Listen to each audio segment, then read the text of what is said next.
Yeah. Tank is one of the most interesting fighters to watch because he's so different. His style is so different.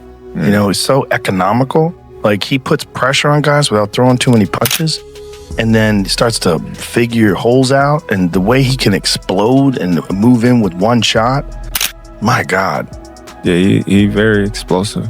He's very explosive, and you know, man, he be cracking them dudes.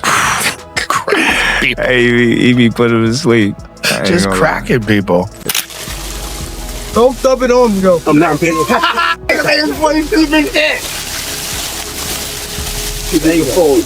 Challenge. You from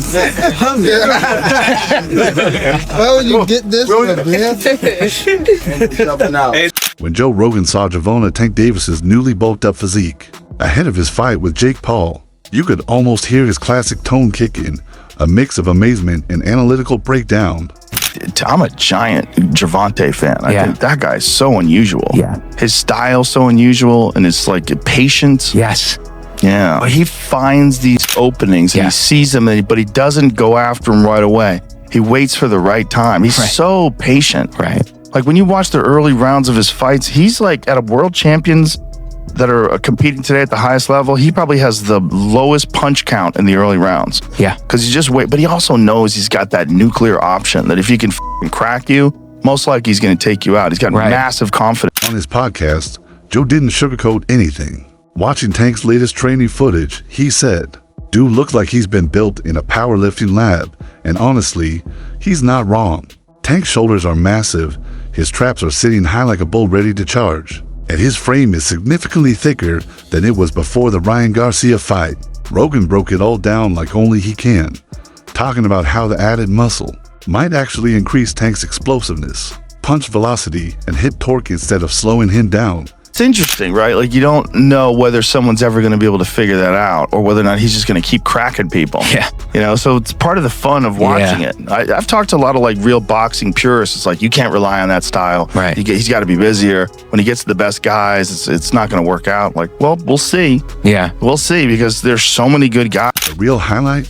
Rogan compared Tank to a modern-day mini Mike Tyson, but with advanced training science. He's not here to score points. He's built to detonate, Joe said. He even tossed a playful jab at Jake Paul, saying, "If Jake thinks this version of Tank is just looking for a decision, he's out of his mind. This dude's coming to end it early. It's clear Joe respects the grind. To him, this isn't just Tank Davis 2.0. This is Tank fully unleashed." You know, he got the skills, the power, he got that ring IQ to do good, but we haven't seen that yet. Yeah, he's also wild. He's a wild fella, so he's fun to watch. You know, he's just a crazy dude. You know? Yeah, coming from Baltimore, man, I think that's just his upbringing as well. You know, product of his own environment. Yes, for sure. He's just so unique in his approach. Like, you know, he doesn't fight like anybody else. After Joe Rogan's hype, Wade Plemons stepped in with even deeper analysis. These guys aren't just showing off for the cameras, they're building a strategy. Calvin Ford, Tank's coach, looks like a mad scientist in the corner, studying Jake Paul's every habit and weak point. This isn't casual training. Tank is sharpening every tool, calculating angles, and mentally preparing for absolute domination. The least serious you take Jake, and I've said this about everybody that's fought him, the ones that don't take him serious, the ones that say he's a YouTuber and everything else, they end up losing, or they end up looking like, oh, wait a second, this guy was a little better than I thought. They end up either getting taken by surprise or actually sometimes losing because they don't realize that Jake actually takes it serious. So this is good to hear. Just already right off the rip, they were already doing something. Surprise. So tell me, you know, when did you hear about this? They've been going back and forth for years. Tank and Jake, they've been going at it for years, and it would have happened sooner, you know what I'm saying, but we have hiccups. When we say Tank's targeting the body, we're not just talking about wearing Jake out, we're talking surgical breakdown. Think Thanksgiving Turkey-level carving. And here's the thing, Tank isn't just stronger and faster, he's smarter. Calvin Ford's strategy isn't about wild swings, it's a chess match. How do you make a 200-pound influencer pay for every inch of reach? Tank's got the answer. Guy that's targeting the body. And it's the best thing that Tank could do for this fight. I mean, trying to go headshot for headshot with Jake Paul when he's probably, Jake's 7 inches taller than he is. I'm assuming he's going to have a bit of a reach, even though Tank has a kind of freakish reach for his height. I don't think that's a great idea. And again, you're at eye level with Jake's belly button damn near. So you're going to have to be able to land shots right there on the waistline. And it's probably the best idea if you actually want to knock Jake out in this fight, if you actually want a game plan, because again, it's an exhibition, but if you want a game plan to get him out of there, you have to. Picture this, Tank landing rapid-fire shots to the body, Jake's guard dropping, and by the later rounds, he's dragging himself around the ring. This isn't a Netflix exhibition for Tank, it's war. With Calvin Ford in his corner, fear becomes fuel. Tank's not here for content, he's here for conquest. Ridiculously hard for Tank to actually knock Jake out. That's like 70-pound difference, 60-pound difference. That means something. And Jake's not some guy that's never thrown punches. He's a relative novice when it comes to, skill level that Tank has, but still, he knows how to protect himself. And again, his body structure allows for some mistakes to happen that he wouldn't have to pay for like he would if he was 135 pounds. Point being, I would be impressed, if Tank knocked him out cold or dropped him with something, Then Lamont Roach Sr. chimed in, not with punches, but with cold business takes. He called out Tank for skipping a rematch and chasing the Netflix spotlight.